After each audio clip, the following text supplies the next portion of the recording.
Hello guys, welcome to my YouTube channel again. My name is Godwin Abogonye from the Department of Urban and Regional Planning. And on today's tutorial, we're going to be discussing on technical report writing.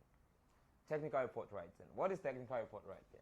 You know, in every project you do, you have to submit a report, which a report is a record of events which is being adopted in the process of carrying out any kind of project. So, if you want to write the technical report, there are two stages in which you can use to structure a report. The one, preliminary stages, and two, the main body. On the preliminary stages, where you are having the cover page, the title page, the approval page, the declaration page, the dedication page. But first things first, I want you guys to go get a report while I give you this tutorial so you can be able to follow up one after another. So, on the preliminary stages, where first things first, the cover page, which is to protect the report from getting stained, dirty, or whatever.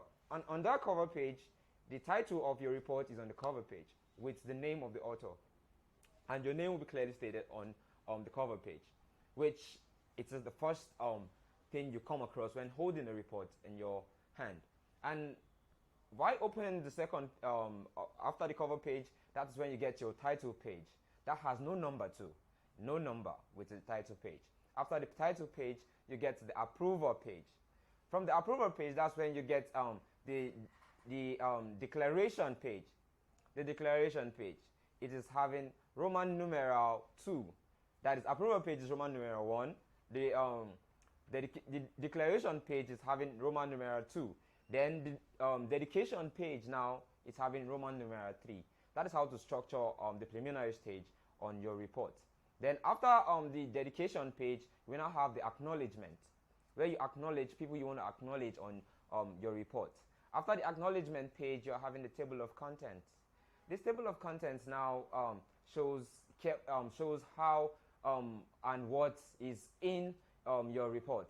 After the table of contents, that is when we are having the abstract, a brief summary on the report. So that is for the preliminary stages. Now, we are entering the main body.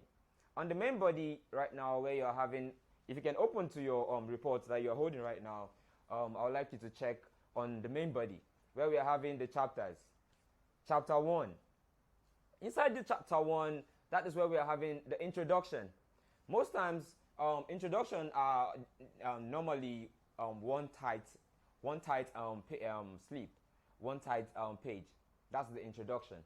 On the Chapter 1, we have the introduction, the statement of problem, scope and limitation,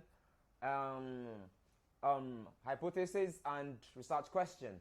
So that is on the chapter 1. So the chapter 2, in which you'll be having your literature review on previous job from the pioneers that have done similar job to in what you are doing. So by already going brief on, by reading your chapter 2, we get clearly understanding on what the report is trying to say and what it entails, what it covers. So that is for the chapter 2. So now the chapter 3, which is the sum total of methods used to that is used in carrying out your research or whatever project you're doing.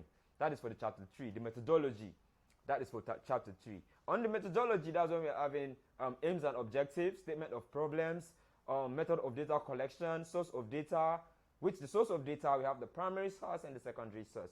Then method of data collection. You can use any method you want to use, but the simple method I know generally is sample techniques, where you can select the probability sample techniques, where we are having the stratified systematic sample techniques, random sampling techniques, and you can use any of the sampling techniques on your method of data collection. Then data presentation. Inside the chapter 3, the data presentation.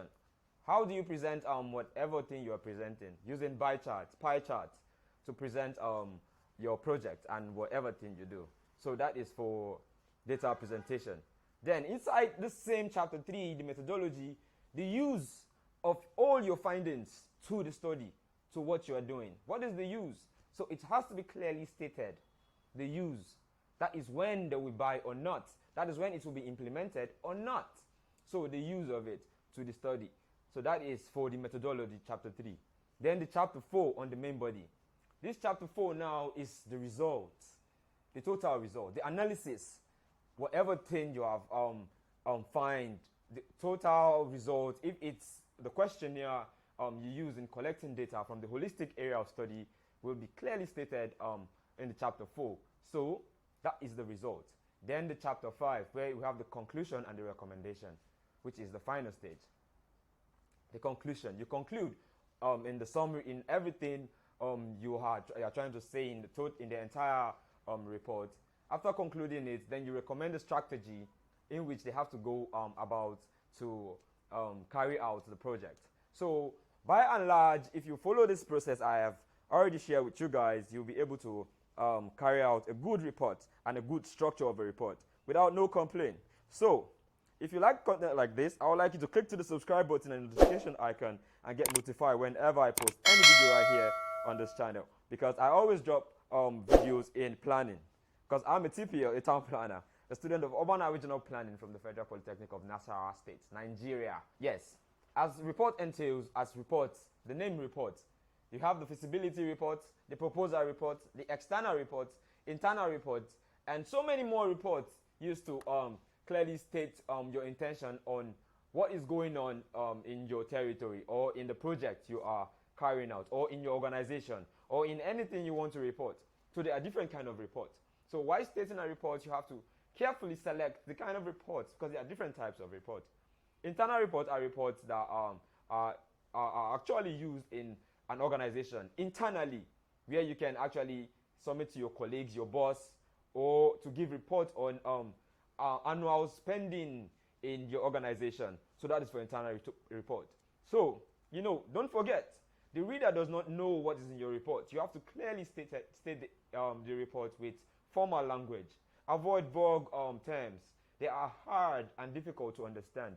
So you have to clearly state your intention on the report using formal languages. So I would like you guys to try this strategy and see if they will ever reject your report. Your report will be the best ever. So guys, click to my subscribe button and the notification icon and get notified whenever I post any video right here on this channel. My name remains Godwin Abogonye, so stay tuned on my channel. Bye.